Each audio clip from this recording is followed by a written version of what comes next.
kuatkan tekad, kuatkan hati.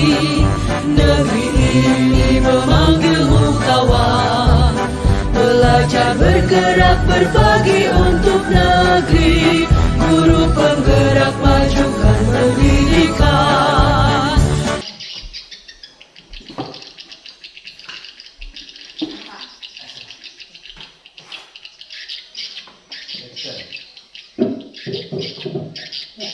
Bismillahirrahmanirrahim. Assalamualaikum warahmatullahi wabarakatuh. Yang saya hormati Ibu Kepala Sekolah SDN Dandang 2, yang saya hormati seluruh Dewan Guru SDN Dandang 2. Pertama-tama, marilah kita panjatkan puji syukur kehadirat Allah Subhanahu wa Ta'ala, karena berkat rahmat dan hidayahnya lah kita dapat berkumpul di sini. Tidak lupa salawat dan salam kita haturkan kepada junjungan kita Nabi besar Muhammad Sallallahu Alaihi Wasallam. Ya, Bapak Ibu Guru, pada kesempatan ini saya akan melaksanakan diseminasi budaya positif, yang dimana ini merupakan tugas aksi nyata saya pada modul 1.4 dalam program pendidikan calon guru penggerak angkatan 9. Diharapkan setelah melaksanakan diseminasi budaya positif ini dapat menambah pemahaman kita mengenai budaya positif, dan semoga ini dapat bermanfaat untuk kita mewujudkan lingkungan sekolah yang aman dan nyaman bagi murid.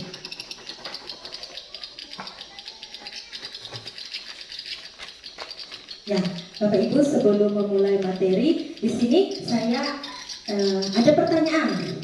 Di sini apakah Bapak atau Ibu setuju? Yang pertama, pemberian hukuman dapat mendisiplinkan murid. Bagaimana? Apa Bapak dan Ibu setuju? Setuju. Oke, semuanya setuju ya? Nah, kemudian yang kedua, pemberian hadiah meningkatkan prestasi murid. Setuju. Kemudian yang ketiga, guru harus mampu memberikan solusi untuk setiap murid yang bermasalah. Oke. Keempat lagi, guru berperan sebagai teman bagi murid. Apa setuju? Ya, setuju. Baiklah, kita tampung dulu pertanyaan ini. Nanti kita setelah mempelajari materi yang lebih lanjut, apakah perubahannya apa ada perubahan terhadap jawaban kita? Nanti kita akan kembali lagi ke sini. Nah, Bapak Ibu, budaya positif itu merupakan perwujudan dari nilai-nilai atau keyakinan universal yang diterapkan di sekolah.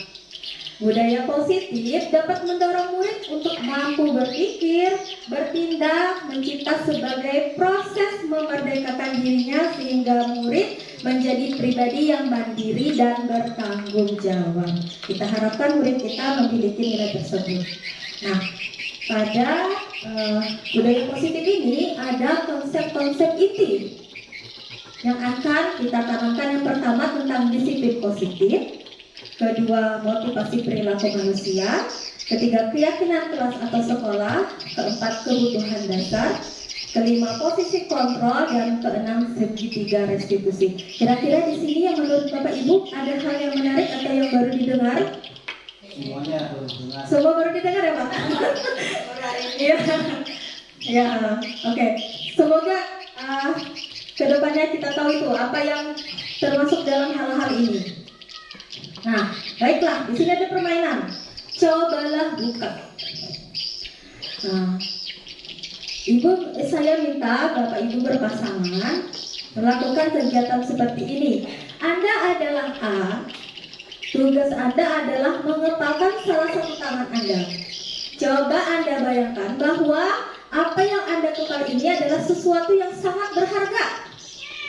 Di mana di situ Bapak Ibu mencoba untuk mempertahankannya. Sementara temannya boleh membujuk, menghardik, mengintimidasi, memarahi, menggoda, menggelitik, bahkan menawari Anda uang supaya Bapak atau Ibu guru bersedia membukanya. Nah, coba kita buka. Apa yang akan Bapak Ibu lakukan terhadap bujukan atau rayuan temannya? Saya coba 30 detik ya. Berpasang-pasangan. Bapak. Oke. Bapak Rosti sama Bapak Hadi, Pak Alpani sama Pak Putu. Ibu Nah, apakah akan mempertahankan genggaman tangannya yang menurut Bapak Ibu itu berharga? Oke, boleh merayu, menggelitik atau memaksa. Silakan, 30 detik. Ada sesuatu berharga, ulunnya hendak menyuruh dia membukanya. Ya, coba. Silakan berusaha. Untuk membujuk temannya supaya jarinya atau kepala tangannya dibuka. Silakan. Tahu urusannya. Nah. Penasaran ulun, ya yang Pak buka ini. Kawan. Ayo Bu, buka Bu. Nanti kalau mau buka, Kalau dia kasih nanti duit kerjain ya. Kontak. Nah, Mau nggak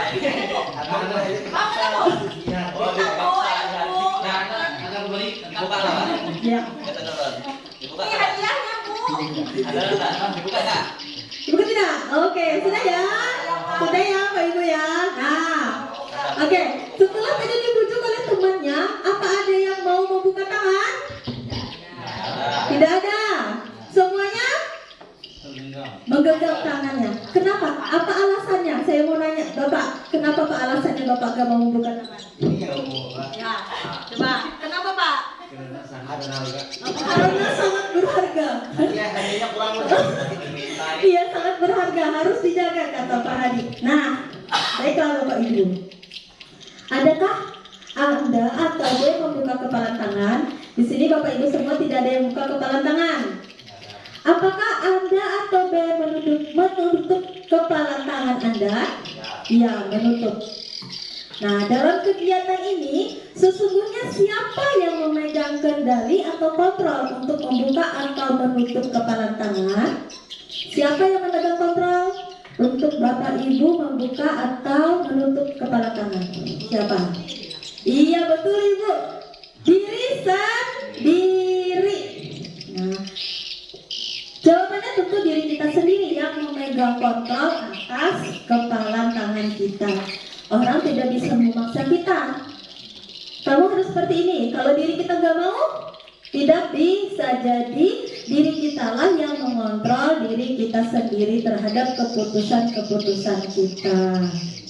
Ya, sesuai dengan kebutuhan dasar yang kita miliki. Nah, di sini Dr. William Glasser dalam kontrol teori yang kemudian hari berkembang dinamakan choice theory meluruskan beberapa miskonsepsi tentang makna kontrol. Yang pertama, ilusi guru mengontrol murid. Nah, kita kadang-kadang berpikiran, contoh ya, anak murid saya ini mengerjakan tugas dengan tepat waktu. Ini ternyata karena mereka ini berhasil, karena saya ini berhasil membuat murid ini mau mengerjakan tugas tepat waktu. Padahal itu diri mereka sendiri yang mengontrolnya. Mereka mau mengerjakannya tepat waktu. Tuh. Kemudian ilusi bahwa semua penguatan positif, efektif dan bermanfaat. Misalkan kita beri pujian kepada anak murid kita. Ini karena anak murid kita ini saya puji, jadi dia rajin belajarnya. Padahal semuanya tergantung pada kontrol diri masing-masing. Ada ilusi bahwa kritik dapat membuat orang merasa bersalah, dapat menguatkan karakter.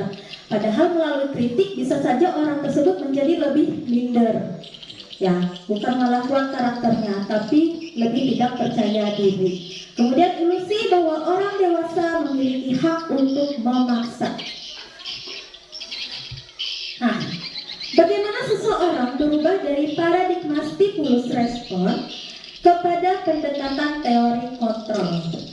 Nah, Bapak Ibu, di sini stimulus respon, realita itu kebutuhan kita sama. Padahal di teori kontrol, kita itu memiliki kebutuhan yang berbeda-beda. Pada stimulus respon, semua orang melihat hal yang sama. Padahal pada teori kontrol, setiap orang memiliki gambaran berbeda-beda. Nah, demikian bisa dilihat di situ perbedaan antara stimulus respon dan teori kontrol ini.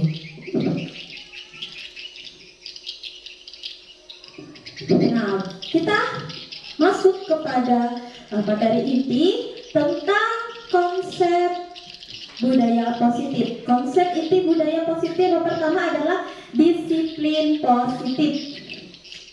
Disiplin positif merupakan salah satu cara penerapan disiplin yang bertujuan untuk menumbuhkan kesadaran, serta memberdayakan anak-anak untuk melakukan sesuatu tanpa sogokan, ancaman maupun hukuman. Jadi itu berasal dari diri mereka sendiri, keyakinan diri mereka dari dalam. Seseorang yang memiliki disiplin diri berarti mereka bisa bertanggung jawab terhadap apa yang mereka lakukan. Mereka mendasarkan tindakan berdasarkan nilai-nilai kebajikan universal. Nilai-nilai kebajikan universal itu diantaranya yang termuat dalam profil pelajar Pancasila. Nah, ayo kita kembali ingat nilai-nilai kebajikan universal pada profil pelajar Pancasila. Yang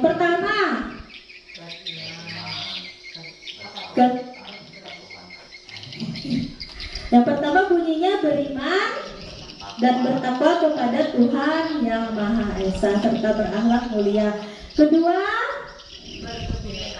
kebinekaan global. Yang ketiga, gotong royong, kreatif, bernalar kritis dan mandiri. Nilai-nilai kebajikan itulah yang kita usahakan untuk kita tanamkan kepada anak murid kita. Nah, selanjutnya konsep inti dari budaya positif yaitu motivasi perilaku manusia. Ada 3 yang menjadi motivasi perilaku manusia. Yang pertama, untuk menghindari ketidaknyamanan atau hukuman. Yang kedua, untuk mendapatkan imbalan atau penghargaan dari orang lain.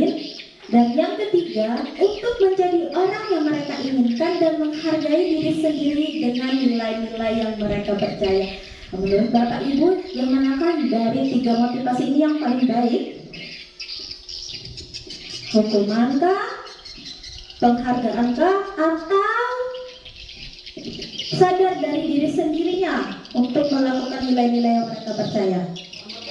Yang ketiga, ya kesadaran internal, maksudnya kesadaran dari diri sendiri.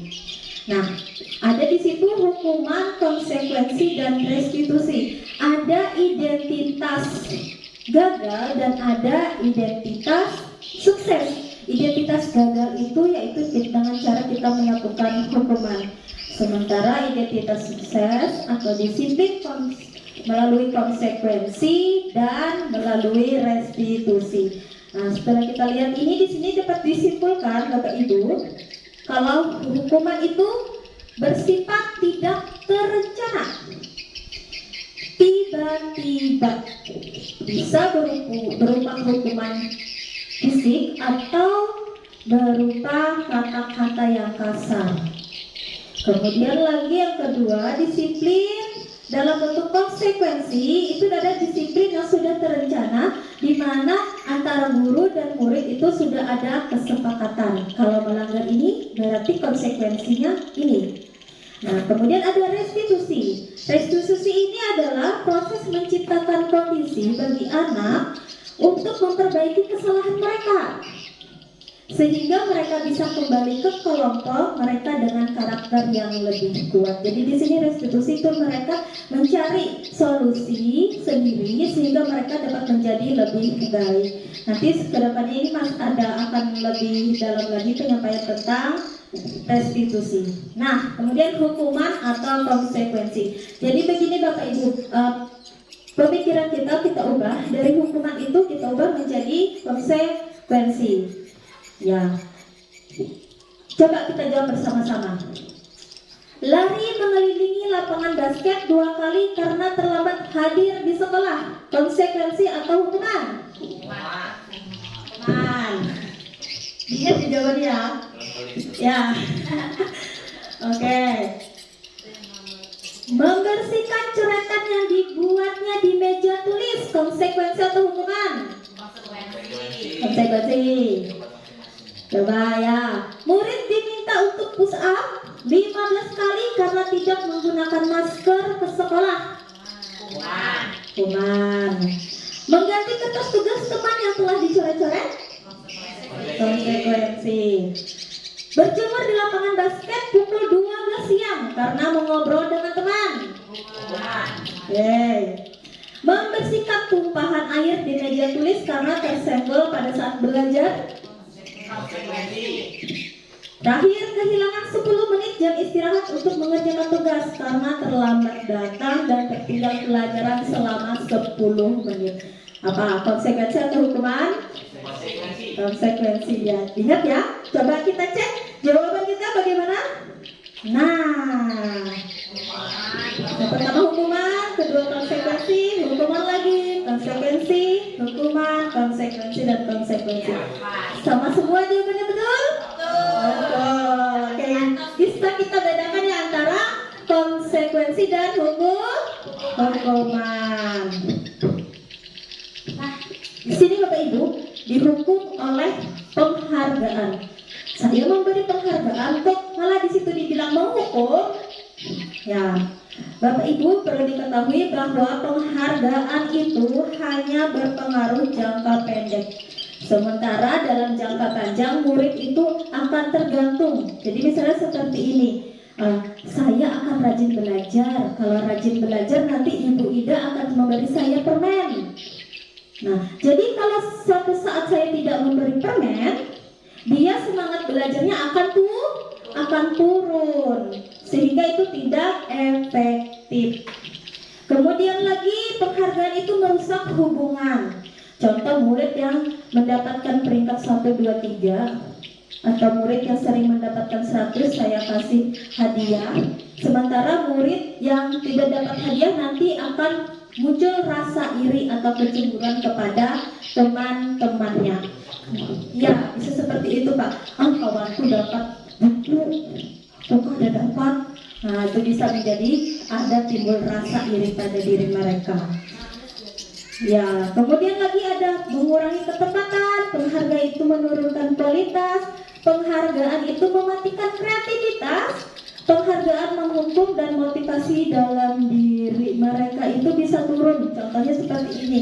Saat seorang anak berhasil memecahkan suatu masalah dalam memecahkan soal dengan sendiri, dia senang. Alhamdulillah, aku bisa mengerjakan soal ini nih sendiri nih berkat hasil usahaku. Tapi tiba-tiba saya muncul dan memberikan mereka hadiah. Wah, hebat ya kamu ya, bisa selesai nih tugasnya dengan tepat lagi. Jawabannya 100. Nah, di situ motivasi dari diri mereka itu tiba-tiba turun karena adanya penghargaan dari guru. Di sini sebaiknya Bapak Ibu kita coba mengganti antara penghargaan dengan apresiasi. Apresiasi ini kita berikan kepada murid yang berprestasi dan juga kepada murid yang masih kurang tapi dia tetap berusaha untuk menyelesaikan tugasnya. Misalnya seperti ini. Untuk murid yang bisa menjawab pertanyaan dengan cepat, kita beri apresiasi, tepuk tangan boleh. Kemudian untuk murid yang lambat menyelesaikan tugas, kita juga beri apresiasi. Seperti ini, wah hebat ya kamu nak. Walaupun lambat menyelesaikannya, tapi kamu tetap semangat mengerjakannya hingga selesai mengerjakan tugas ini. Jadi di situ muncul semangat pada murid mereka atau murid-murid kita. Nah, di sini setelah hukuman, konsekuensi, dan ada tadi restitusi. Restitusi ini bukan untuk menebus kesalahan, namun untuk belajar dari kesalahan.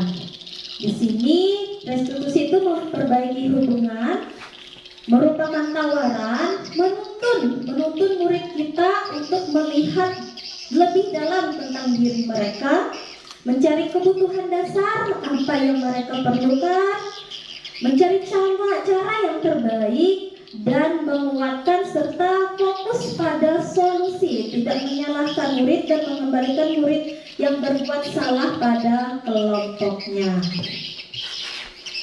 Nah, selanjutnya ada konsep inti yang ketiga, yaitu tentang keyakinan kelas.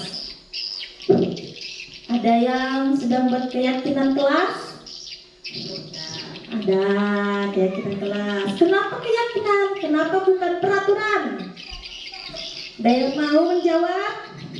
Mengapa keyakinan kelas? Mengapa tidak peraturan saja? Mengapa namanya keyakinan kelas? Mengapa tidak peraturan kelas saja? Keyakinan atau peraturan? Kenapa tidak? Pak. Dibuat sama-sama. Ya, apa Pak? bersama-sama dengan muridnya Bu. Yang mana itu? Keyakinan. Keyakinan. Saya keyakinan aja Bu. Ya, menurut Bapak itu keyakinan itu karena dibuat bersama. Murid, Nah, ya. Kemudian peraturan Pak. Peraturan itu dari sekolah aja Bu, atau dari kelas atau dari sekolah yang buat. Oh ya. Nah, dibuat oleh sekolah dan diterapkan oleh seluruh warga sekolah. Oke, terima kasih Pak Putu. Tepuk tangan dulu buat Pak Putu. Oke. Sebelum kita melihat jawaban Pak Putu, di sini ada, ada dua. Mengapa kita memiliki peraturan tentang penggunaan helm pada saat mengendarai kendaraan roda 2 atau motor? Kenapa kita memakai helm saat kita mengendarai motor? Biar aman. Kata Bu Iin biar aman. Kata Pak Putu biar tidak ditilang. Nah, oke. Kalanya menurut Ibu Iin supaya aman itu termasuk dalam keyakinan atau peraturan?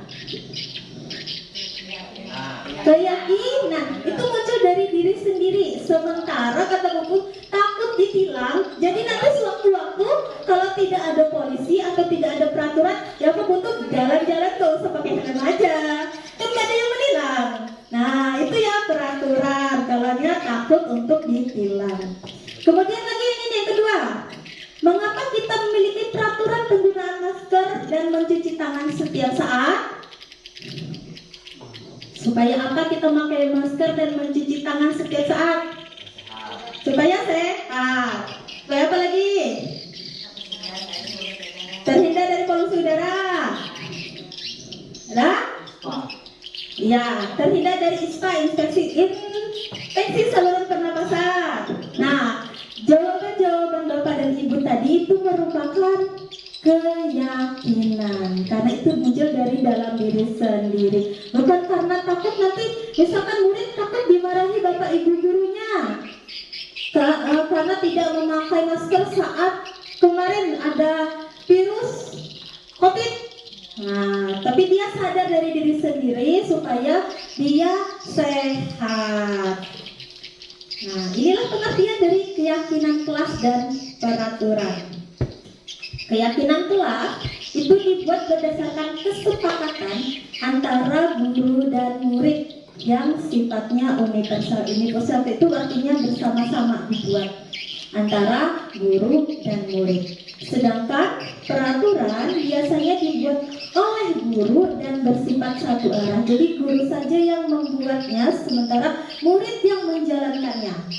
Nah, karena keyakinan kelas ini dibuat berdasarkan kesepakatan bersama antara murid dan guru, diharapkannya semuanya dapat menjalankan dengan baik. Karena itu kan berasal dari keyakinan mereka masing-masing. Bagaimana prosedur untuk membuat keyakinan kelas? Kemarin saya sudah mencoba di kelas Bapak Ibu. Langkah-langkahnya yang pertama, mempersilahkan murid di sekolah atau kelas untuk bercurah pendapat tentang peraturan yang perlu disepakati. Kalau kelas 1 dan kelas 2 bagi murid yang banyak belum bisa membaca Bu ya, itu bisa kita angkat tangan aja, angkat tangan, sebutkan peraturan kelas yang mau mereka dapati di kelas supaya kelasnya aman, nyaman, disebutkan, nanti kita tuliskan di papan tulis. Untuk kelas 3 sampai kelas 6 yang sudah bisa menulis itu bisa ditulis di kertas dulu, di kertas sticky note misalnya. Nah, baru nanti satu-satu murid ditempel di papan tulis apa peraturan yang mereka inginkan. Kemudian langkah kedua, mencatat semua masukan para murid di papan tulis atau di kertas besar. Selanjutnya, susunlah keyakinan kelas dengan kalimat-kalimat dalam bentuk positif. Jadi misalnya begini, saya mau bertanya kepada murid saya, peraturan kelas apa yang kalian inginkan di kelas agar kalian merasa nyaman berada di kelas? Ada yang menjawab, tidak boleh membuang sampah sembarangan Bu. Nah, tidak boleh membuang sampah sembarangan itu kan kalimat negatif. Jadi nanti diubah menjadi kalimat positif. Kalimat positifnya apa? Pak, membuang Nah, yang membuang sampah pada tempatnya. Jadi usulan-usulan murid yang berkalimat negatif itu kita ubah dulu menjadi kalimat positif. Selanjutnya, tinjau kembali daftar curah pendapat yang sudah dicatat. Tinjau ulang keyakinan sekolah atau kelas secara serba sama. Keyakinan kelas ini hendaknya tidak terlalu banyak. Cukup 3 sampai 7 keyakinan kelas saja. Jadi kan di situ murid kita banyak, kita gabungkan tuh mana-mana yang sama. Misalnya tadi membuang sampah pada tempatnya, melaksanakan piket, nah itu bisa digabung. Gabungnya menjadi membersihkan, menjaga kebersihan lingkungan kelas. Seperti itu. Nah, selanjutnya setelah keyakinan kelas atau sekolah selesai dibuat, semua warga kelas dipersilahkan meninjau ulang dan menyetujui serta menandatangani keyakinan kelas yang telah dibuat. Bagi murid yang belum bisa tanda tangan, bisa menggunakan cap jempol. Keyakinan kelas selanjutnya bisa diletakkan di dinding kelas sehingga semuanya dapat melihat. Nah, ini kemarin ada kelas 2 kemarin pembentukan keyakinan kelasnya. Di situ saya minta murid-muridnya untuk menyebutkan tentang peraturan yang mereka inginkan, menulis keyakinan kelasnya, menempelnya ke dinding kelas.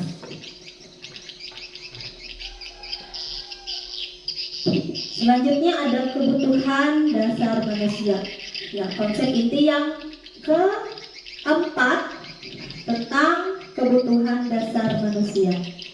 Semua tindakan manusia itu memiliki tujuan tertentu, di mana tujuannya adalah untuk memenuhi kebutuhan yang mereka perlukan.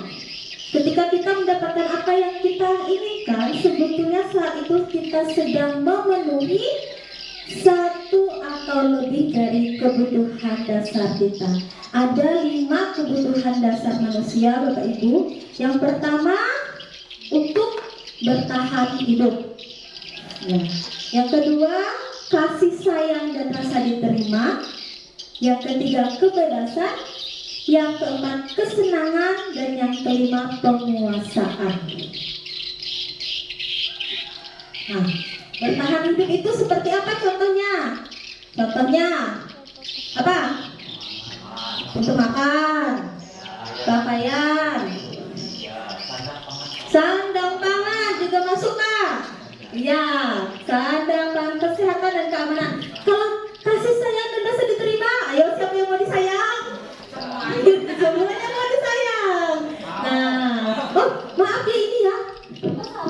Sama. Oh, iya. Nah, kasih sayang dan rasa diterima itu kasih sayang dari orang lain, penghargaan dari orang lain. Kemudian penguasaan. Penguasaan itu ada harga diri,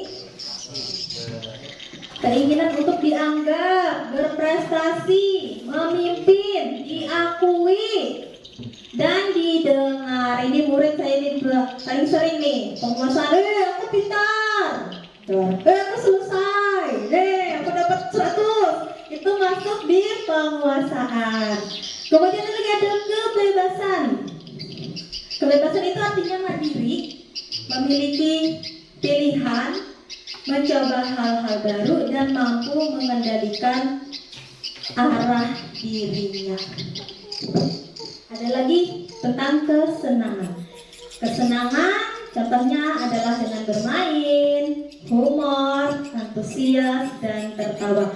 Kebutuhan-kebutuhan apa yang murid kita miliki Bapak Ibu di kelas? Di kelas yang pernah Bapak temui atau Ibu temui di kelas, apa-apa saja kebutuhan murid-murid kita? Kasih sayang, penguasaan, kesenangan. Sepertinya semua ya? Semuanya dibutuhkan oleh anak murid kita. Tidak cuma anak murid tapi kita pun juga. Karena itu untuk manusia, berarti semuanya butuh.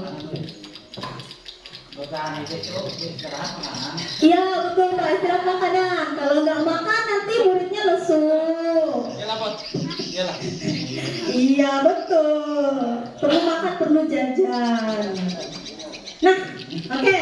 Di sini ada. Kita coba cari sama-sama apa kebutuhan yang sedang berusaha dipenuhi oleh anak-anak ini. Siap Bapak Ibu? Iya. Kita mencari atau menentukan kebutuhan apa yang diperlukan oleh anak-anak yang ada di cerita ini. Nah, di sini. Bimo seorang anak SD kelas 1. Selalu berlari keluar kelas menuju jalan raya di depan sekolahnya yang ramai dengan kendaraan. Tingkahnya membuat Bu Guru Ani bingung dan seringkali lari mengejarnya. Ada beberapa kemungkinan jawaban yang diberikan Bimo. Identifikasi kebutuhan yang ingin dipenuhi oleh Bimo jika respon Bimo seperti yang tergambar di dalam cerita di atas tadi. Ibu guru kejar aku karena ibu guru sayang aku. Apakah itu kesenangan, kebebasan, cinta dan kasih sayang atau kepuasan yang dibutuhkan oleh Bimo? Cinta kasih sayang. Cinta kasih sayang. Ada lagi yang lain? Gimana dapat dicintain? Kurang perhatian. Mau ada cintanya? Semua cinta dan sayang nggak? Cinta dan kasih sayang. Kita cek ya. Kapan tuh dari perhatiannya? Wah, kok berubah ini? Oh, Bukan, ini cinta dan kasih sayang apa ya? Cinta dan kasih sayang. Betul jawabannya. Ini sepertinya ya itu saja. yang ini Kenangan. Nah ini, aku senang main kejar-kejaran dan ibu guru seru. kesenangan. Senang. Kesenangan, kita cek. Iya, kesenangan. Apalagi ada kata kuncinya di situ senang. Kesenangan. Ketiga, aku hebat kan? Bisa bikin ibu guru kejar aku. Penguasaan, kita cek. Iya, penguasaan. Karena di situ dia bilangnya hebat. Aku hebat, boy. Iya, murid saya itu senang seperti itu. Aku bosan belajar mewarnai terus di dalam kelas. Bebas? Ada lagi jawabannya lain? Ada bilang kesenangan? Apa ya? Di antara dua apa ya? Ya itu. Nah, oke. Pak Rusdi bilang bebas. Ibu In bilang kesenangan. Oke, berarti ada dua jawaban. Ada yang kebebasan, ada yang kesenangan. Kita cek. Tidak ada hukuman, Pak. Kan tidak boleh ada hukuman. Kalau mama itu senang hukuman. Yang ini yang kelihatan kenangan dihukum. Artinya konsekuensi. Iya, ke depannya Pak ya. Tapi orang lama hukuman. Oke, nah kebebasan. Kenapa kebebasan di sini? Karena dia ini bosan di kelas terus. Dia juga mau keluar kelas belajar. Kata kuncinya di situ ya, bosan. Nah, baiklah Bapak Ibu, setelah kita belajar tentang motivasi dan kebutuhan dasar manusia, kalau semua itu terpenuhi pada anak didik kita, maka akan mewujudkan dunia yang berkualitas bagi murid. Tentunya kita semua inginkan Bapak Ibu mewujudkan murid yang berkualitas. Nah, di sini kita memasukkan hal-hal yang bermakna dan nilai-nilai kebajikan yang hakiki ke dalam dunia berkualitas murid. Kita bisa membangun interaksi yang positif kepada murid, memberdayakan dan memerdekakan mereka.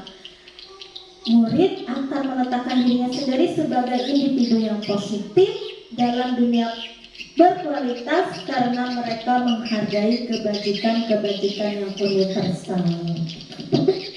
Semoga kita bisa menjadi guru yang lebih baik ya Bapak Ibu ya. Amin.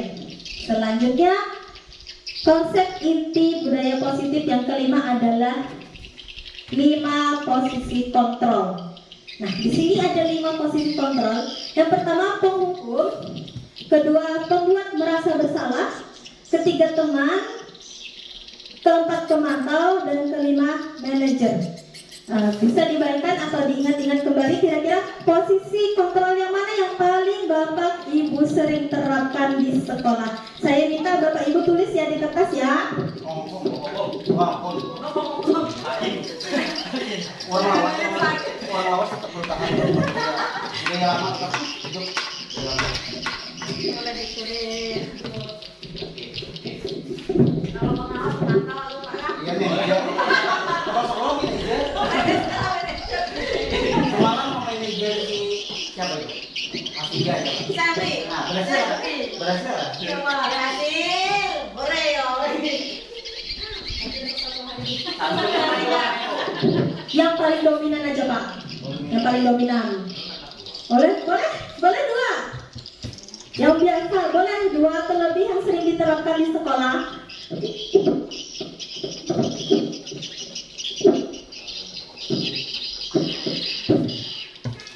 Satu aja lah.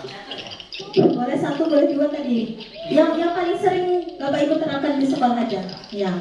Tapi itu disertai alasan apa? Nggak usah. Dengan sebutkan posisi kontrolnya aja Pak.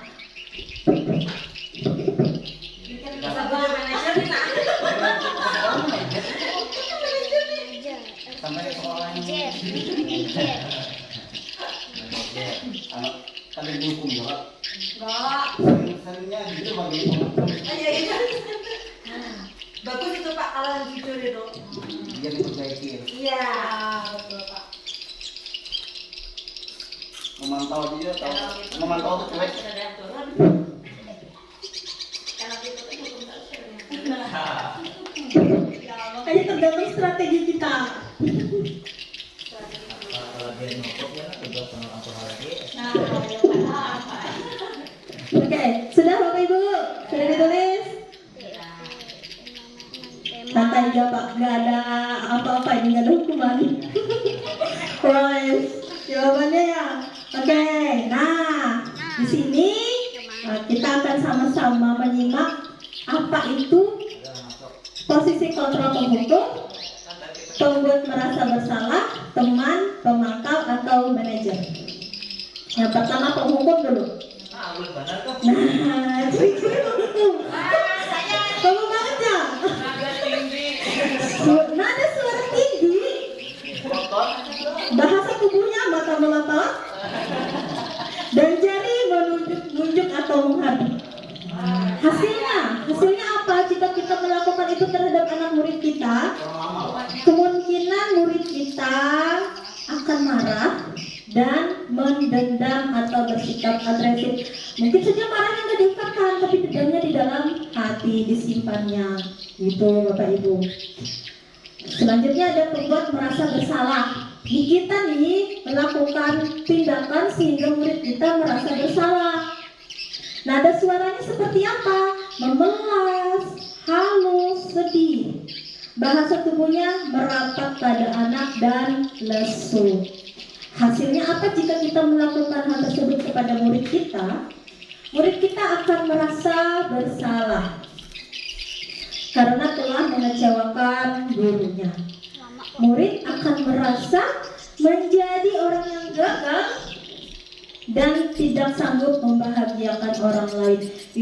Saya ini tadi bikin ibu merasa bersalah. Jadi saya ini tidak bisa membahagiakan ibu guru saya, tidak bisa membuat bangga bapak ibu guru saya. Jadi dari situ merasa bersalah, yang akhirnya menyebabkan murid bisa menjadi murung, tidak ceria. Nah, posisi kontrol yang ketiga sebagai teman. Nada suaranya ramah, akrab, dan bercanda. Kemudian bahasa tubuhnya merapat pada murid, mata, dan senyum jenaka. Hasilnya apa? Hasilnya murid akan merasa senang karena akrab dengan guru. Ini masuk dalam dampak positif. Namun juga ada dampak negatifnya Bapak Ibu. Posisi kontrol sebagai teman ini, murid itu akan tergantung pada guru tersebut. Selanjutnya posisi kontrol yang kelima adalah pemantau. Pemantau ini nada suaranya datar, bahasa tubuhnya formal. Hasilnya apa? Hasilnya murid akan memahami konsekuensi yang harus dijalankan. Jadi kita sebagai posisi manajer ini, anak-anak itu sudah tahu apa konsekuensi terhadap pelanggaran yang mereka lakukan. Guru tidak menunjukkan suatu emosi yang berlebih, menjadi marah atau membuat merasa murid-murid berbuat salah. Jadi di situ sudah ada peraturannya kalau sebagai manajer ini, ada konsekuensinya. Nah, yang terakhir adalah manajer. Manajer ini nada suara tulus, bahasa tubuh tidak kaku dan mendekat ke murid. Manajer ini sudah menguasai posisi kontrol sebagai teman dan pemantau. Nah, ini adalah posisi guru yang puncaknya, Bapak Ibu. Iya. Hasilnya apa? Hasilnya di sini pada posisi manajer itu fokus kita ada pada murid, bukan pada upaya kita untuk membahagiakan guru atau orang tua. Murid itu sudah mengetahui adanya suatu masalah dan sesuatu itu patut terjadi. Guru akan mengembalikan tanggung jawab pada murid untuk mencari jalan keluar atas permasalahannya. Tentu dengan bimbingan guru, Bapak Ibu, tidak kita bebaskan tapi tetap kita bimbing untuk murid sendiri mencari solusi agar mereka itu dapat menjadi manusia yang merdeka, mandiri dan bertanggung jawab. Maka kita itu perlu mengacu pada restitusi tadi yang dapat menjadikan murid kita seorang manajer pada dirinya sendiri. Jadi dia sendiri mencari solusinya dengan memahami apa kebutuhan yang belum terpenuhi pada murid. Nah, di sini ada contoh penerapan 5 posisi kontrol guru. Contoh kasusnya adalah seperti ini, Bapak Ibu. Murid tidak mengerjakan tugas yang diberikan guru. Kalau posisi kita sebagai penghukum, apa atau tindakan yang kita lakukan? Atau apa ucapan kita kepada murid kita? Oh ya, coba praktekkan Pak. Coba praktekkan apa yang Bapak sampaikan kepada murid kalau kita itu dalam posisi penghukum. Kalau posisi menghukum. Ya. Ada salah satu siswa yang tidak mengerjakan tugasnya sama sekali tidak, maka dia dihukum 10 menit berdiri di awal pelajaran. Nah, gimana kan kata Bapak hukumnya? Nah itu, murid ini kita lihat muridnya. Ayo. Anak Anda foto, apakah tugas semalam sudah dikerjakan? Belum. Apa alasannya kenapa tidak dikerjakan? Ketiduran. Berarti anak Anda kurang ingat dengan tugas yang diberikan. Jadi Bapak Guru beri hukuman berdiri selama 10 menit di pelajaran agama supaya nanti tidak mengulangi lagi di lain kesempatan. Oke, terima kasih Pak. Tepuk tangan dulu Bapak Rusi. Wah, berdiri kamu 10 menit di depan kelas. Wah, itu keputusannya hanya sepihak kan dari Pak Rusi saja. Nah, itu berarti penghukum posisinya.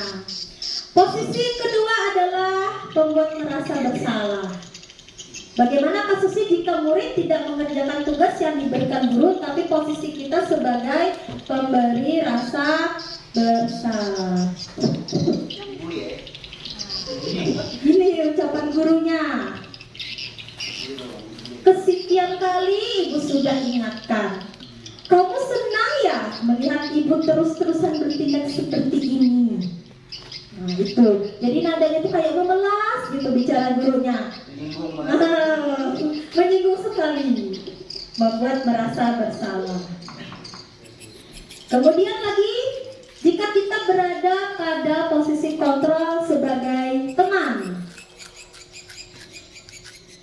ibu atau bapak gurunya akan mengucapkan seperti ini. Ayo dong, kamu kerjakan tugasnya. Nanti kalau sudah selesai kita main game. Itu yang akan diucapkan guru saat berada di posisi kontrol sebagai teman. Bagaimana kalau Bapak atau Ibu guru berada di posisi kontrol sebagai pemantau? Dia akan berkata seperti ini. Kamu sudah melakukan kesalahan dan sudah mengetahui konsekuensinya. Sekarang selesaikan dan segera kumpulkan. Jadi di situ fokus utamanya adanya konsekuensi, tapi sudah disepakati. Nah, manajer, posisi kontrol yang terakhir adalah manajer. Seorang manajer jika menghadapi murid yang tidak mengerjakan tugas yang diberikan guru, dia akan melakukan hal seperti ini, Bapak Ibu guru. Yang pertama, apakah kamu tahu kesalahanmu? Jadi di situ guru mencari tahu dulu, murid itu tahu nggak kesalahannya. Kemudian keyakinan sekolah apa yang kamu langgar? Nah, makanya Bapak Ibu sangat bagus ya buat kita membuat keyakinan kelas. Jadi di situ nanti kita bisa menghubungkan keyakinan kelas dengan pelanggaran yang dilakukan murid. Kemudian apa yang akan kamu lakukan untuk menyelesaikannya? Di sini guru tidak mencari solusi sendiri. Solusi bersama.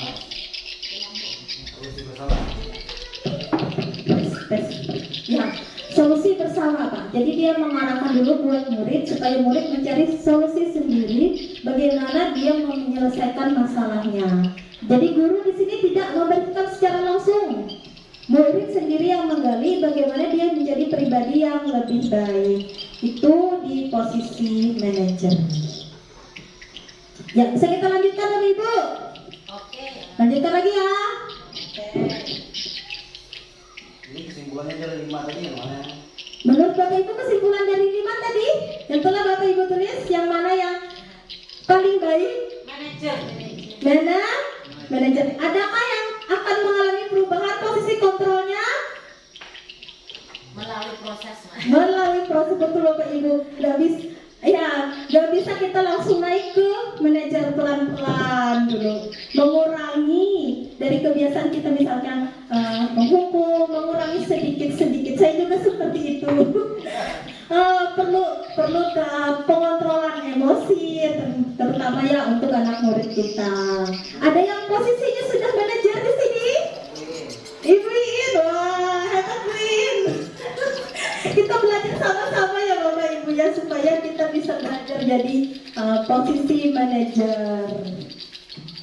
Kita ini kan berdasarkan kondisinya kita sesuaikan. Jadi nanti bisa sewaktu-waktu kalau muridnya tidak siap, seperti kan manajer ini kita bertanya dulu kan pada murid, kenapa tadi melakukan kesalahan, apa alasannya. Murid itu kadang-kadang saat dia tidak siap, dia malah nggak menjawab pertanyaan kita.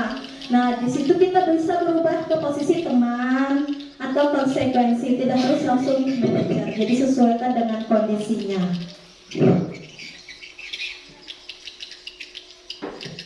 Nah, posisi kontrol apakah aku? Saat gurunya menyatakan seperti ini, saya kecewa sekali dengan kamu. Posisi kontrol apakah? Posisi kontrolnya ada. Kita ulangi lagi. Nih, ada ini tadi. Mana? Ya. Hukum, pembuat merasa bersalah, teman, pemantau, dan manajer. Pembuat merasa bersalah. Ada jawaban yang lain? Enggak ada. Oke. Nah, ya betul. Pembuat merasa bersalah. Kamu tidak pernah benar melakukannya. Sekarang keliling lapangan 3 kali. Penghukum. Boleh banget. Penghukum, Mbak ya. Selanjutnya, kira-kira bagaimana kamu akan memperbaiki masalah ini? Manajer. Ada jawaban lain? Pak, jawaban Bapak Pak. Pemantau. Ya, pemantau. Pemantau. Oke. Ada manajer, ada pemantau. Yang mana lagi? Ada lagi jawaban yang selain itu? Pertanyaannya itu lebih sering manajer. Ya Pak ya. Manajer itu juga formnya. Nah, alasannya apa tadi? Tadi dari pengertian yang sudah Ibu paparkan di awal gitu. Ya. Sepertinya kalau disertai dengan tanya-tanya itu biasanya manajer, lalu diberikan solusi gitu. Oh ya, nah itu ciri-cirinya kata Pak Rusdi. Ujungnya itu. Apakah ini posisi kontrolnya? Iya, manajer. Kenapa di sini manajer? Karena seperti ini kalimatnya. Kira-kira bagaimana kamu akan memperbaiki masalah ini? Jadi guru itu meminta murid mencari solusi sendiri dulu. Nah, iya. Nah, makanya itu perlunya ini cara penyampaiannya disesuaikan dengan usianya, Pak Inggi. Yang kita harus belajar gimana keterampilannya. Saya juga banyak kurangnya. Jadi kadang-kadang menyesuaikan kata-kata yang sesuai dengan anak murid kelas 1, kelas 2 itu yang perlu inilah. Iya, betul. Nah, ini manajer tadi ya. Selanjutnya, posisi kontrol otak aku. Ayolah, lakukan demi bapak atau ibu. Teman, manajer, pembuat merasa bersalah, penghukum, atau pemantau. Nah, oke, ada bilang pembuat merasa bersalah, ada yang bilang teman. Kita cek. Nah, jawabannya tuh manggo. Bukan itu semuanya. Iya. Ada kata ayolah, itu intinya Pak. Ayolah. Sekarang ini.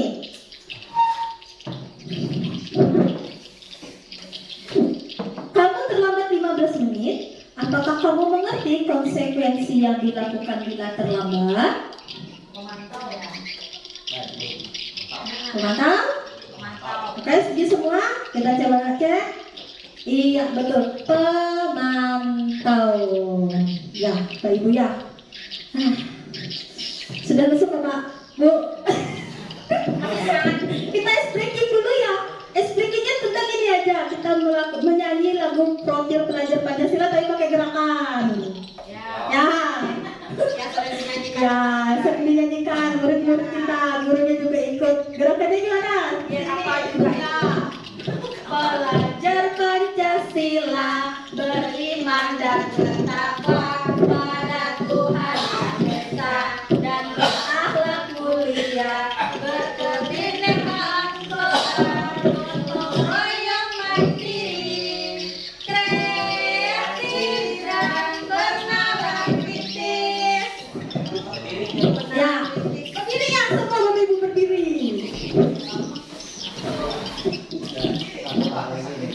Nah, pegangan dulu kita. Nah, iya, oke. Kita mulai ya. 1, 2, 3. Pelajar Pancasila beriman dan bertakwa pada Tuhan Yang Esa dan berakhlak mulia, berkebinekaan global, gotong royong mandiri, kreatif dan bernalar kritis.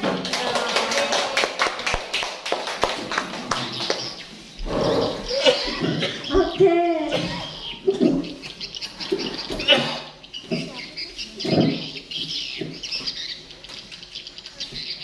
Ya, Bapak Ibu. Tadi sudah ada 5 posisi kontrol guru. Bukan. Ada 5 yang setelah kita bahas mengenai konsep inti budaya positif. Sekarang kita lanjutkan ke bagian ke-6 atau terakhir dari budaya positif, yaitu segitiga restitusi. Pernah dengar segitiga restitusi Bapak Ibu? Oh, baru ini saat mengikuti pendidikan guru penggerak ini baru tahu apa itu segitiga restitusi, baru mengenal. Nah, segitiga restitusi itu karena segitiga yang pastinya sisinya ada 3 sisinya. Segitiga restitusi adalah suatu proses dialog yang dijalankan guru atau orang tua agar dapat menghasilkan murid yang mandiri dan bertanggung jawab. Segitiga restitusi membantu murid memiliki tujuan, disiplin positif, dan memperbaiki dirinya yang telah berbuat salah. Di sini segitiga restitusi itu bukan menebus kesalahan, tapi belajar dari kesalahan. Nah, di sini ada 3 bagian segitiga restitusi. Yang pertama, menstabilkan identitas. Kedua, validasi tindakan yang salah. Dan ketiga, menanyakan keyakinan. Nah, di sini Bapak Ibu, menstabilkan identitas itu posisi kontrolnya kita semua akan melakukan hal terbaik yang bisa kita lakukan. Jadi setiap tindakan yang dilakukan murid itu menurut mereka itulah yang terbaik. Makanya mereka lakukan seperti itu. Pada bagian menstabilkan identitas itu, kita murid mengubah identitas anak dari orang yang gagal karena melakukan kesalahan menjadi orang yang sukses. Kita harus meyakinkan si anak apa kata-kata yang kita ucapkan saat menstabilkan identitas itu. Contohnya, berbuat salah itu manusiawi. Itu bukan berarti kita membenarkan perbuatan mereka ya, Bapak Ibu, bukan berarti seperti itu.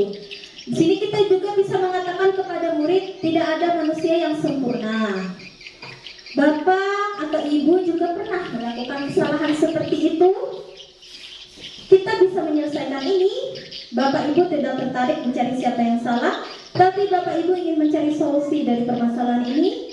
Kamu berhak merasa begitu, dan apakah kamu sedang menjadi teman yang baik buat dirimu? Nah, itu bisa diucapkan saat kita menstabilkan identitas murid. Selanjutnya, validasi tindakan yang salah. Di sini posisi kontrolnya adalah semua perilaku itu memiliki alasan. Kenapa anak berbuat seperti itu? Tentu ada alasan. Biasanya di situ untuk memenuhi kebutuhan hidup dari anak atau murid kita tersebut. Setiap tindakan kita lakukan dengan satu tujuan, yaitu untuk memenuhi kebutuhan dasar. Jadi di sini kalimat yang akan Bapak atau Ibu guru sampaikan adalah, padahal kamu bisa melakukan lebih buruk daripada ini ya. Kamu pasti punya alasan mengapa melakukan hal tersebut. Kamu patut bangga pada dirimu sendiri karena kamu telah melindungi sesuatu yang berharga buatmu. Kemudian kamu boleh mempertahankan sikap itu, tapi kamu harus menambahkan sikap yang baru. Jadi di sini pada validasi tindakan yang salah ini kita memahami kebutuhan apa yang belum terpenuhi oleh murid-murid kita, sehingga membuat dia melakukan kesalahan. Selanjutnya, menanyakan keyakinan. Kita semua memiliki motivasi internal. Motivasi internal itu adalah motivasi dari dalam diri kita sendiri. Ketika identitas sukses telah tercapai, langkah 1 dan tingkah laku yang salah telah divalidasi di langkah 2 tadi, maka anak itu akan siap dihubungkan atau dikaitkan dengan nilai-nilai keyakinan yang telah mereka percaya. Contohnya, apa yang kita percaya sebagai kelas atau keluarga. Kemudian ibu atau bapak guru juga bisa menyampaikan atau mengungkapkan kata-kata seperti ini. Apa nilai-nilai umum yang telah kita sepakati? Kemudian apa bayangan kita tentang kelas yang ideal? Kamu mau menjadi orang yang seperti apa?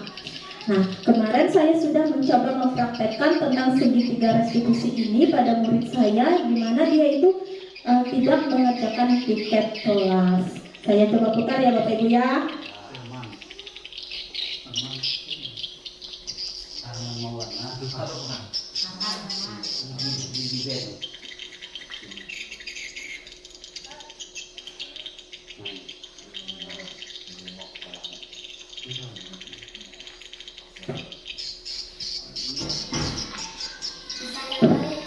Waalaikumsalam. Masuk nak.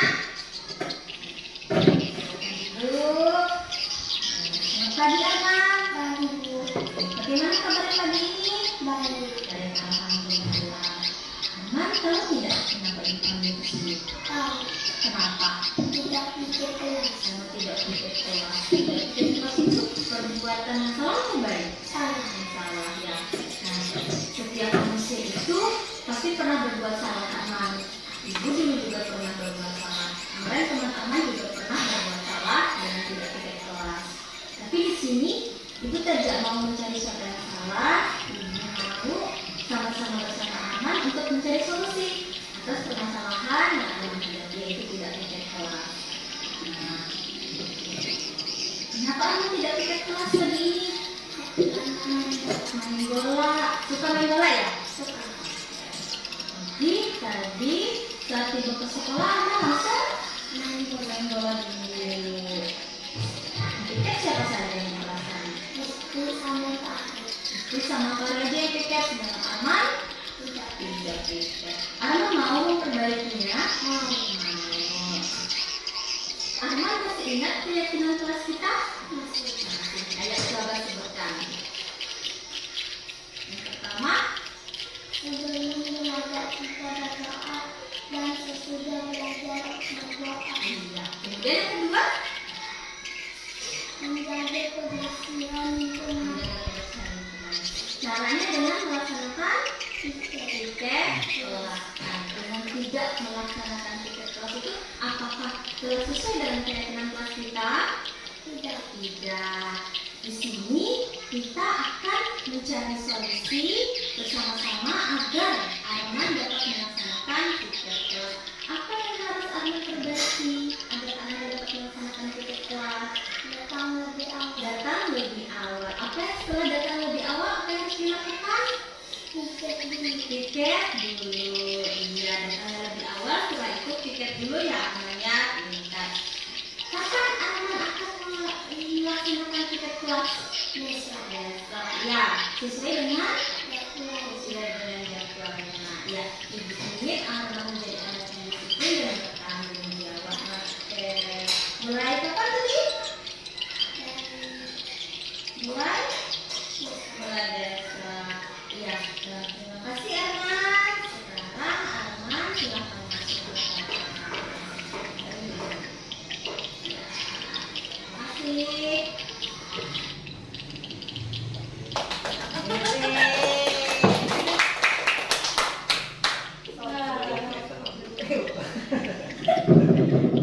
Ya, Bapak Ibu itu tadi salah satu contoh segitiga restitusi yang saya lakukan atau saya coba simulasikan pada anak murid saya. Di situ ada 3 tahapan.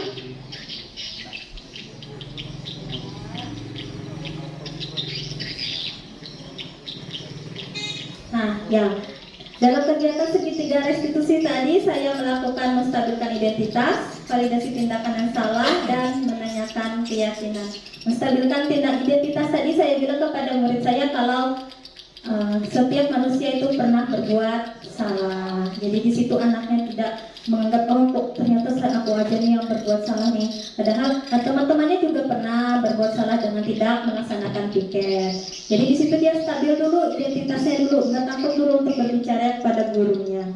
Kemudian di sini memvalidasi tindakan yang salah.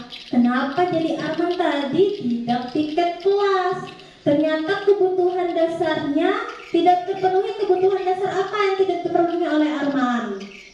Semangat, bermain. Kesenangan, iya Pak, betul, bermain. Armannya senang main bola, karena dia senang main bola akhirnya tiketnya tidak dilaksanakan.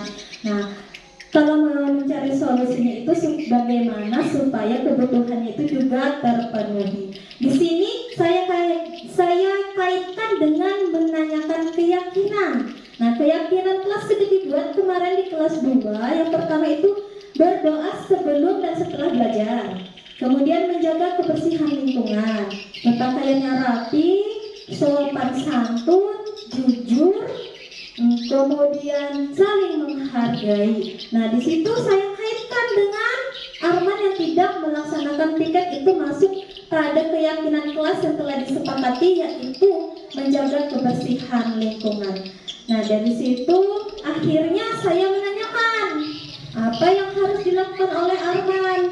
Tidak langsung saya Arman, kalaunya tiket berarti Arman harus melaksanakan tiket dulu. Tidak seperti itu, tapi Arman sendiri yang menjawabnya dulu apa yang harus dia lakukan agar dapat memperbaiki. Di situ Armannya bilang kalau dia akan datang lebih awal, menyapu dulu, melaksanakan tiket dulu, baru bermain. Jadi bukannya tidak boleh bermain, tapi diatur dulu waktunya. Nah, Bapak Ibu, itu tadi adalah segitiga restitusi yang pernah saya lakukan di kelas terhadap murid-murid saya. Ternyata walaupun itu hal yang seperti itu ternyata akan berdampak pada murid.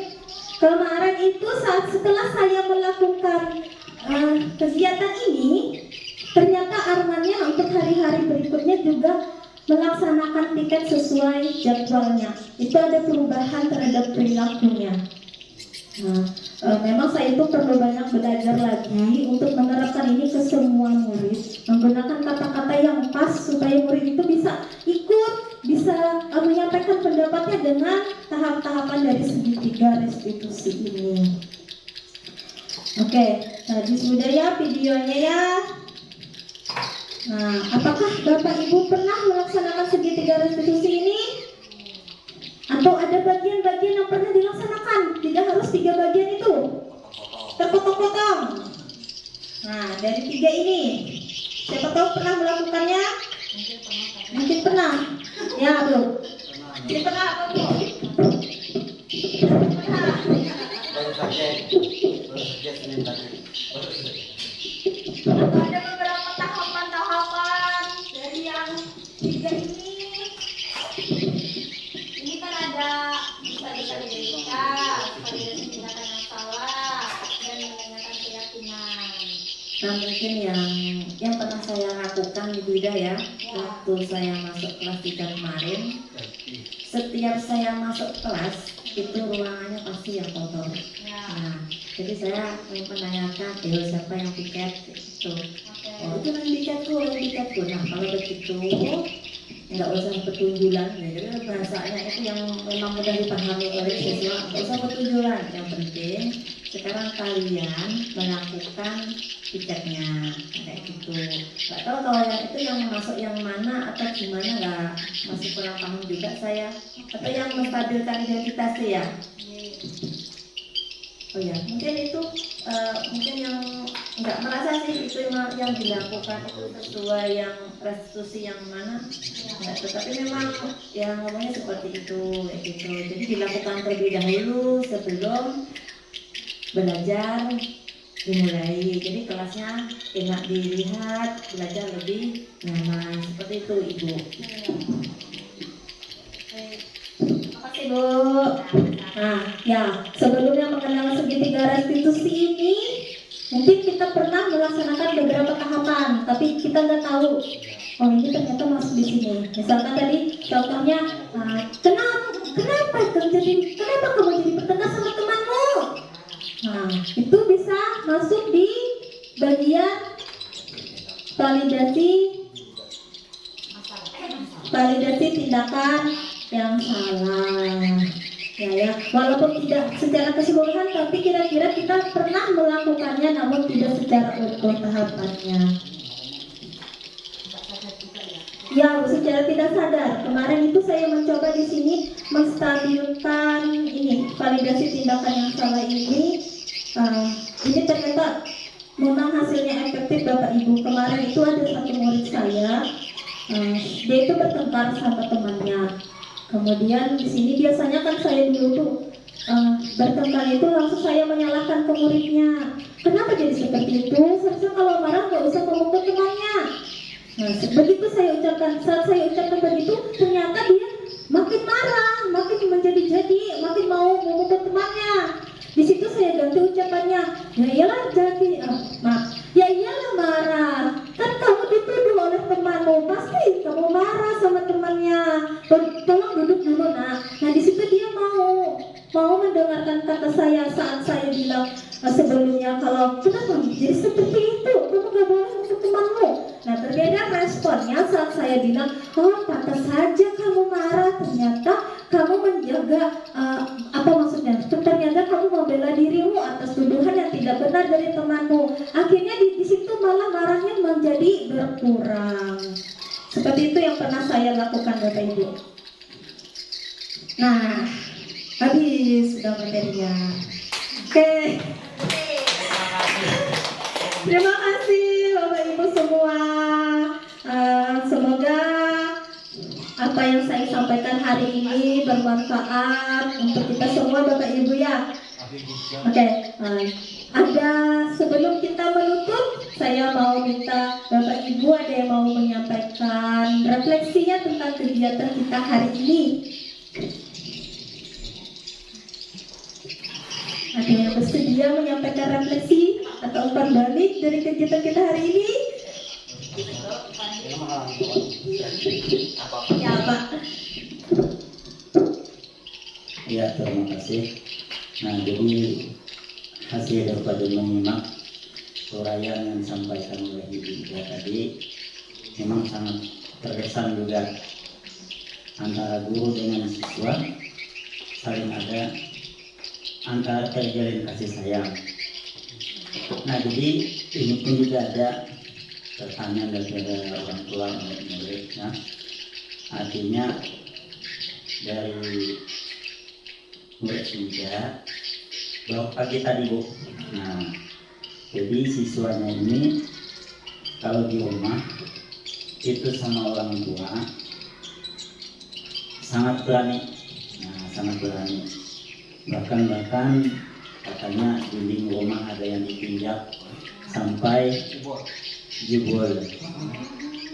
Nah, jadi kalau melihat kita boleh aja lah disebut namanya ini artinya Muhammad Jakib.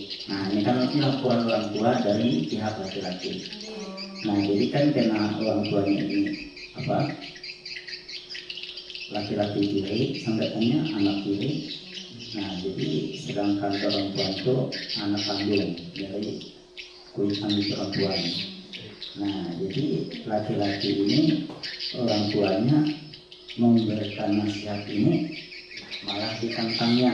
Nah, dilawannya biasanya dan mampu orang tua ini ya artinya tuh mau menyampaikan ini berkesan ini yang baiknya malah pihak orang tua anak babinya malah wanakan. Nah, jadi tidak ada kesimpulan lah. Nah, jadi ini mungkin sampai orang tua tadi kepada Ibu buat kita menyampaikan langsung dari Ibu. Ini mungkin menjadi PR lah bagaimana mengatasi masalah anak yang seperti itu. Nah, mungkin itu saja yang disampaikan. Terima kasih. Terima kasih Pak. Ya ternyata ada situasi seperti itu ya. Ternyata gimana ya? Menurut saya memang kita perlu memberitahu anaknya dulu, tapi tidak saat anak itu marah. Jadi kita kontrol dulu emosinya. Nah, setelah dia merasa tenang, baru kita bicara baik-baik sama anaknya. Karena saat emosi itu kan walaupun kita bicara apapun dia nggak bisa dengar Pak. Nah, mungkin salah satu caranya tadi itu bisa seperti ini yang segitiga restitusi tadi itu. Ya, karena ini posisi kontrol kita atau tentang disiplin ilmu budaya positif ini juga perlu kita terapkan di rumah, bukan cuma di sekolah. Jadi di sini ada ilmu parentingnya buat anak murid ini. Pelan-pelan saya harap semoga orang tuanya bisa memahami jadinya, tetap memberitahu, tapi sesuaikan dulu dengan emosinya, biarkan tenang dulu. Beri nasihat yang baik, karena sebenarnya itu perlu mengompakkan juga Pak ya antara orang tua yang laki-laki dan orang tua perempuan. Ya, untuk teman-teman apa ada bisa memberi solusi gimana tuh kira-kira situasinya seperti itu? Ada yang bisa mau menyampaikan pendapatnya? Kita sama-sama Bu. Iya. Kalau di rumah enggak. Kalau sekolah kan sudah mengalami beberapa pendidikan. Karena selalu sama pada pendidikan Ya, assalamualaikum warahmatullahi wabarakatuh. Waalaikumsalam warahmatullahi wabarakatuh. Kalau menurut pendapat saya, sebenarnya kita tidak boleh mengintimidasi anak.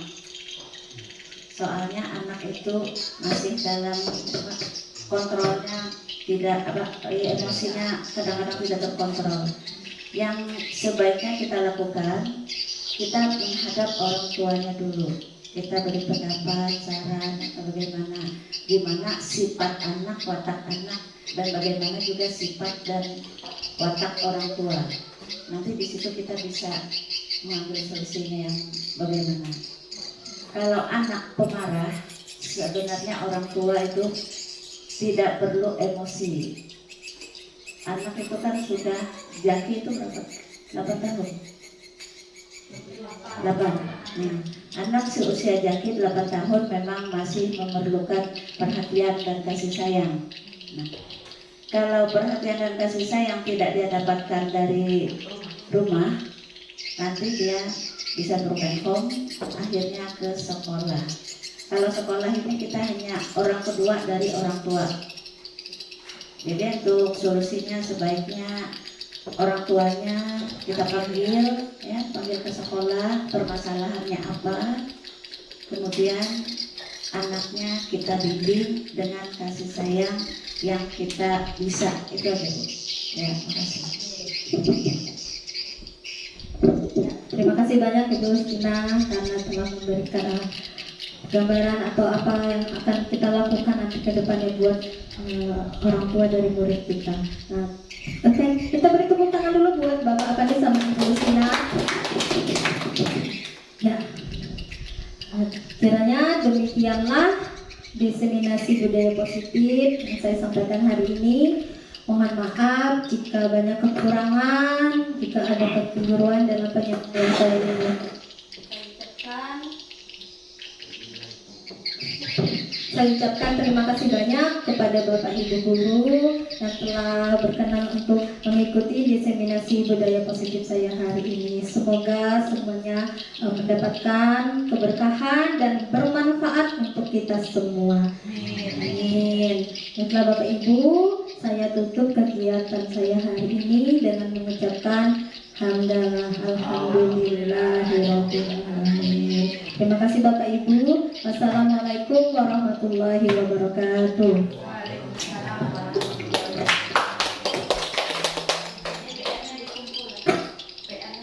Assalamualaikum warahmatullahi wabarakatuh.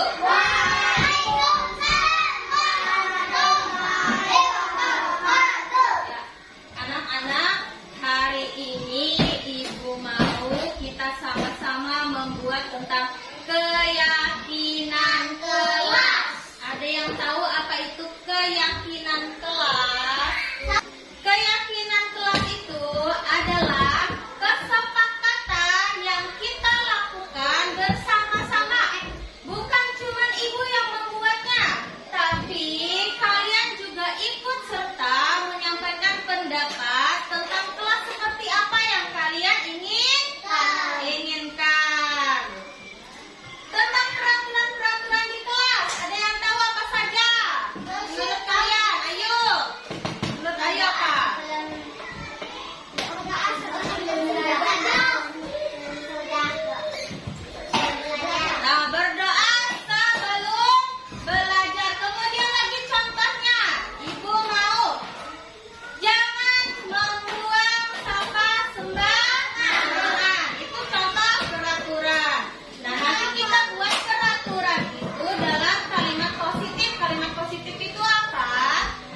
Nama saya Fahri, murid kelas 2. Saya senang karena membuat keyakinan kelas dengan cap jempol. Terima kasih. Saya Fitri Aisyaraya, kelas 2. Saya ikut membuat keyakinan kelas dan akan melaksanakannya dengan senang hati. Terima kasih. Assalamualaikum warahmatullahi wabarakatuh. Perkenalkan, saya Iin Perwanti SPD SD sebagai Kepala Sekolah SDN Dandang 2. Di sini saya sebagai peserta diseminasi budaya positif yang disampaikan oleh Ibu Ida Resmawati SPD sebagai calon guru penggerak Angkatan 9 Kabupaten Pulang Pisau. Setelah mengikuti diseminasi ini, saya sangat tertarik dengan apa yang disampaikan oleh Ibu Ida. Karena dengan budaya positif dapat menumbuhkan kedisiplinan pada warga sekolah dan bisa menjadikan murid menjadi apa yang mereka inginkan dan menghargai diri sendiri. Mungkin demikian yang bisa saya sampaikan. Wassalamualaikum warahmatullahi wabarakatuh. Tetap semangat untuk Ibu Ida Resmawati. Baik, apa yang sudah disampaikan oleh Ibu Ida Resmawati SPD yang berkaitan dengan betul yaitu dimensionasi budaya positif. Ini sangat menarik sekali dan juga sangat mendukung bagi kita selaku pada guru ataupun siswa untuk membangkit semangatnya dalam belajar rupiah tadi. Apa yang disampaikan itu sangat bermanfaat untuk kedepannya. Nah, dan juga menjadi pelajaran bagi kita untuk dalam kehidupan sehari-hari untuk mempelajari daripada budi pekerti dan akhlak daripada siswa kita untuk sebagai bahan pelajaran bagi kita menyimak dan sekiranya mereka dapat berprestasi dan lebih maju lagi untuk kedepannya. Ya, demikian itu saja yang untuk tanggapan daripada meditasi budaya positif yang disampaikan oleh Ibu Ida. Demikian, Assalamualaikum warahmatullahi wabarakatuh.